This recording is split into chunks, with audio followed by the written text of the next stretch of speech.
Hello friends, long time no see. Sorry for the long delay between videos. Life has been crazy, as you'd expect it to be for new parents. My son's been sick the past week. I've been kind of sick on and off through the winter. Nothing major, just cold. Unfortunately, my son is doing well.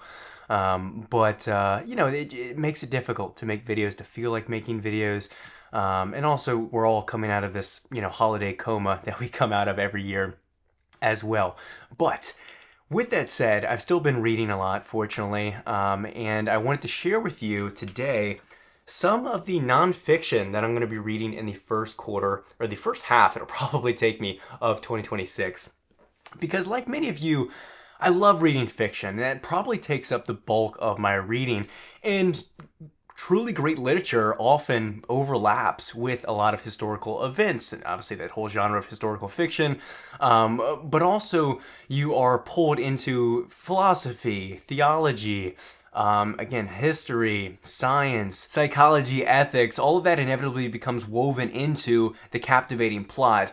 However, it is still immensely valuable to read nonfiction in and of itself. And I try and balance my reading diet with a lot of nonfiction. It's probably roughly 15 to 20% of what I read. Maybe I'd like to move it towards 25%, something like that.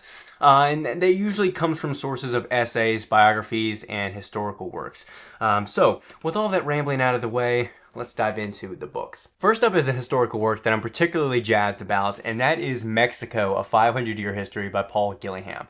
Now, why am I particularly jazzed up about this?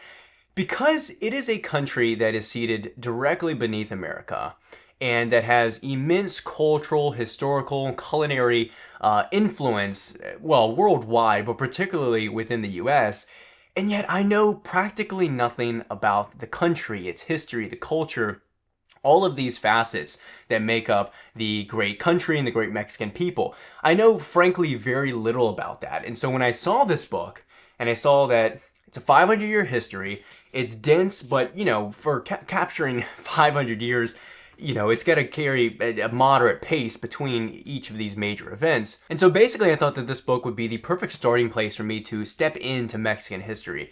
Gillingham starts off with the Spanish sailors landing in Mexico and with their warring and conquering of the Aztec Empire. And then he takes us through roughly 500 years of history, all the way up to modern day, through revolution, wars, independence, colonialism, suffering, but also overcoming. Now for me, what makes Mexican culture and history, and really Latin American culture and history, so fascinating to me is because of the clash between the ways that their society and civilization were far advanced, even compared to their European counterparts, and then the ways that it lagged behind. They have these massive built cities that stun Spanish sailors and explorers once they arrive. They have chocolates and they have tomatoes and sophisticated systems that the Europeans just did not anticipate would be in Latin America. And then at the same time, the Europeans introduced all sorts of inventions, the wheel, horses, and also lethal germs that took out and exterminated, large portions of the population. So it's this very fascinating and also obviously destructive clash between cultures and between hemispheres that makes it very intriguing to me. Let alone, like I said, it's a country directly below us, and yet I feel like we really don't learn anything about it in school besides the Mexican-American War that maybe takes a class or two in middle school or high school, something like that. So I'm excited to dig into this in the early part of this year. Next is a book that I recently requested. I was aware of it, but I requested it from the University of Kansas Press because of recent events. It kind of expedited, I guess, my interest in learning about this history, and that is U.S. Presidents and Latin American Interventions Pursuing Regime Change in the Cold War. This is by Michael Groh. Like I said, it's from University Press of Kansas. And it's fairly short. And so you do have to keep in the back of your mind that this isn't an extensive, digressive, all-in-one type of book here, but I think it'll be a nice surface level introduction to a history of interventions by the CIA and the U.S. government overall, the antagonistic relationship we've had with several of these nations, a lot of it emerging, obviously referencing the title, in the period of the Cold War, and against communism, by proxy against the Soviet Union at the time. And just the ways that all sorts of these global superpowers are kind of warring with each other by proxy of these Latin American countries, revolutions, and the like. But a little bit about this book. It covers basically the years of 1954 through 1989, so beginning with Guatemala, then Cuba, Dominican Republic, Chile, Nicaragua, Panama, and a few others as well within this book. Now, just to lay my cards out on the table, I grew up through Iraq, Afghanistan, Libya, Syria, and various coups that the U.S. has backed throughout Eastern European countries, so I have a natural instinct to be a bit distrustful and question the ulterior motives and the incentives for the U.S. to intervene within global affairs and try to overthrow regimes and governments. And so, in light of recent news with Venezuela and also Iran, recent protests in Iran, and all sorts of other countries, I've just started to honestly not just look at current affairs, but look back. What has history showed us? How has the U.S. turned these countries into vassal states? How has the country managed and largely mismanaged these situations? How have the people within these countries, how have they become more prosperous? Has it led to more innocent civilians dying, more suffering, more instability within all sorts of regions and unpredictable consequences? These are things that they just start to arise in my mind when I see current affairs that have been going on my entire life. And I think that this book will not be, again, comprehensive enough to give me a deep understanding on all of that. And it's not to say that the U.S., different ambassadors, foreign policy doesn't have some justification with the things that it does and the actions that it takes. And it's not also, you can hold two things in your mind at once. You can question and be distrustful of the U.S. government's intentions while also being distrustful and explicitly against the dictator or regime in a country. You can hold these two ideas at the same time. But largely overall, all I want to say is that I think this will be an informative work and I'm looking forward to reading it. Switching away from politics, another work that has just been on my TBR pile for a while now, and I really need to be careful that it doesn't continue to be sunk below, and that is Essays from William H. Gass. William H. Gass is a very intriguing writer for me, American author. The only work I've read from him is a collection of his short stories, In the Heart of the Country, published by NYRB. And this coming year, just in a few months actually, I'm going to be reading his famous work, his magnum opus, The Tunnel, which is being republished, or reprinted I should say, by Dalkey Archive.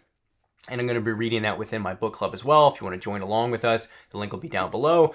But all that aside, he's also written extensively in the realm of nonfiction. A lot of essays. He was a professor.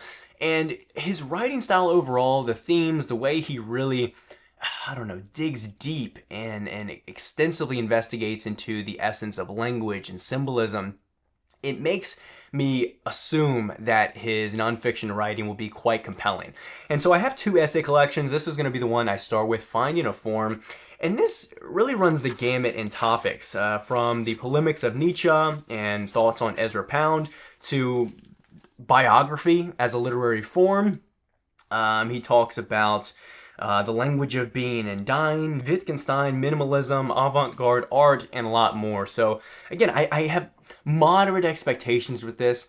I'm going to go in and kind of probably nitpick, or not nitpick, nibble at these essays. Maybe I'll nitpick too. But I'm going to nibble at these essays. If I read them all, I read them all. If some are less interesting to me and they're not quite compelling, I'll skip and move on.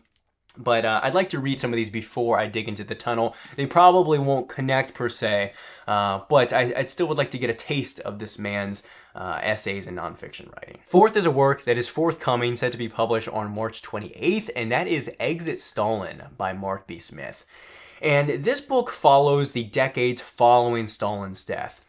And what Smith does is he looks at the ways that these oppressive, totalitarian systems, institutions, policies persisted even after Stalin's death, how they kind of transmuted, and also looks at the incompetency of the leaders that followed, the different ways that they tried to combat and find some kind of blend, with perestroika and glasnost, food and supply shortages throughout the country, coercion, and also the attempt by the government to uphold this elusive egalitarian promise of a prosperous society on the other side of socialism that, inevitably collapsed along with the state. So it's going to be a very interesting work. I've watched several documentaries on this period. I've read about this period as well. I think Black Earth comes to mind by Andrew Meyer is a great piece of journalistic work that covers right after the fall. So maybe it's kind of like a sequel, you could say, to this kind of book. Covers the late 90s into the early 2000s.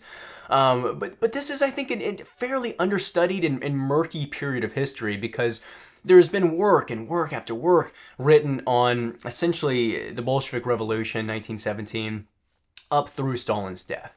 I think it's people, have their thumb on Trotsky, Stalin, Lenin, the USSR up through that period. But after that, it gets pretty interesting, and definitely, that whole period of the Cold War, it's difficult to parse between propaganda, reality, and illusion on all sides. And so I think that this will be a great work to kind of, try to parse that out and see all the mistakes that the USSR made, their incompetent leaders, their harsh, oppressive policies that led to the collapse. So that'll be a great work that I'll be reading soon and also reviewing in the coming months. Next, some of you probably could see this coming, is Volume 2 of Stephen Kotkin's trilogy on Joseph Stalin. This is Stalin Waiting for Hitler, the years of 1929 through 1941. So essentially, his most monstrous period. His time where he is fully in power, growing in monstrosity.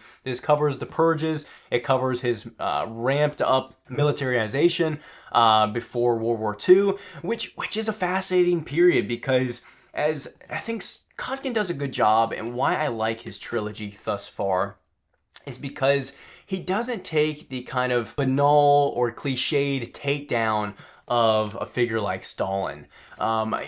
You don't need to spend 800 pages talking about how evil and despicable and psychotic this man is. I think it's much more nuanced, much more valuable and enlightening to look at why he became who he is. Not just blaming it on trauma or blaming it on psychopathy, although that can definitely play a role, not just with Stalin, but with other figures of history.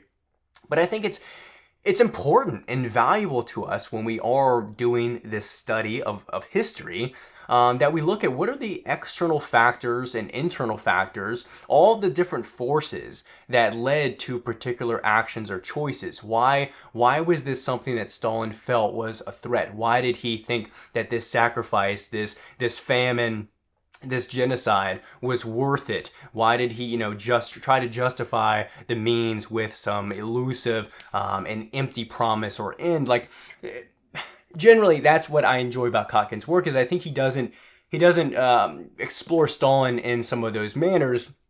He does it with a bit more nuance that I think is both intriguing for readers and also more enlightening from a historical standpoint. And I say all that not to glorify or try to brighten Stalin's image at all in the slightest, but because the history of this period and of this figure is very complex. It gets morally gray at times and just strange, because I think a work like Life and Fate by Vasily Grossman articulates this or exemplifies it perfectly, because you have soldiers fighting and defending their motherland, defending their own totalitarian regime that will beat them, abuse them, murder them, imprison them, but they're still fighting in the name of this country because they know on the other side they're facing fascism and a murderous dictatorship in Germany. And so it just gets difficult. And the U.S. needed, well, not just the U.S., I should say the Allied powers overall needed the Soviet Union. The Soviet Union, if I remember correctly, lost 19 million lives in this war. And, without the pressure that Stalin applied on the Eastern Front, who knows what would have happened in World War II. And so the decisions that Stalin made, the militarization of the country, for a foe that they didn't foresee, a foe that they didn't really expect, it's interesting. It's a fascinating part of history, and so I'm looking forward to reading this and learning more about it. And lastly is a continuation of another trilogy on a prominent Soviet figure, and that is Stalin's foe, Leon Trotsky. This is a trilogy on him by Isaac Deutscher. The second volume happens to be called The Prophet Unarmed. A few weeks ago, I read The Prophet Armed. Unfortunately, if you follow me on Instagram, the copy just truly snapped in half. At first, the spine broke, and I was like, crap. You know, I try my best, even with any book, to be very careful about reading it, especially older copies. I treat it with care, gentleness, tenderness that the books deserve, and yet it failed me nevertheless. Snapped, and I thought, well, okay, that's all right, though. You know, it's just a crease, whatever. Then the next day, I go to read it, and it literally down the half, the book was split into two. I did finish the book, just reading it, on like literally reading one half of it, and then you know, taped up the spine for now. We'll see what I do with it. So we'll see if this copy will also suffer the same fate. I have the third copy as well. That'll probably be a 2027 read, just because these are dense. Every biography, these historical books that I mentioned this video, they're dense. I love them even when I'm you know, compelled by them, completely enamored with them. They're dense, they're heavy, they cover dense and emotionally heavy topics, dark themes, and so you just can't fly through them like you can a fictional book. You can't sit back, relax, enjoy some dialogue, some beautiful descriptions. It's a lot, at least when you're reading a lot of Russian history, it's quite grim and difficult to kind of sift through. But back to this work, I really enjoyed The Prophet Armed. It was a great analysis of Trotsky's origins and really his ambivalence through the Russian Revolution. You know, he obviously ended up siding and leaning on Bolsheviks once they became the prominent revolutionary group, at least the most forceful and forefront, like kind of forerunner of the revolution, and took control of everything. But before that, and then obviously after, you know, he had enough ambivalence or hesitation with those within the party that got him ostracized, that ended up costing him his life in the end, at the hands of Stalin and his assassins. And so I'm not there yet. This covers 1921 to 1929. So this is basically when the Bolsheviks are in power, up through his fallout and his exile, basically around those later periods. And then the last volume, of course, follows his last decade or so of life. So I will be reading this probably later in the year, maybe something like the summer. And so looking forward to it, though. It's really nice for me at this point to start to read about the same event from several angles. Which might sound obvious to you, but it is really rewarding, and it's nice to reflect on that once you read about, let's say, particularly what I'm discussing is 1890s, let's say, through the Bolshevik Revolution, October and February Revolution, and the early formation of the USSR. I've now read about that from probably 4 to 5 different historical books, from maybe 4 to 5 fictional books, and it really starts to help me understand the narrative, because you're always getting particular points of view, particular perspectives, and there's so many layers and factors and forces you have to kind of keep in mind. And so the more that I can read from these different angles, read about the same topic from a different kind of avenue or source, I'm able to kind of develop this multi-layered cake, and it becomes more rich, it becomes more dense, more flavorful, and I'm getting more with every bite, to draw out that metaphor there. So yeah, those are the nonfiction books that I'm going to be reading throughout the first half of 2026. Fingers crossed. We'll see if they all get read. But let me know, what is a nonfiction book or several nonfiction works that you are looking forward to reading in the coming year, or not even the coming year. We're in 2026 now. In 2026. Let me know in the comment section down below. Like the video if you enjoyed it. Subscribe for more content, and I will see you all in the next one.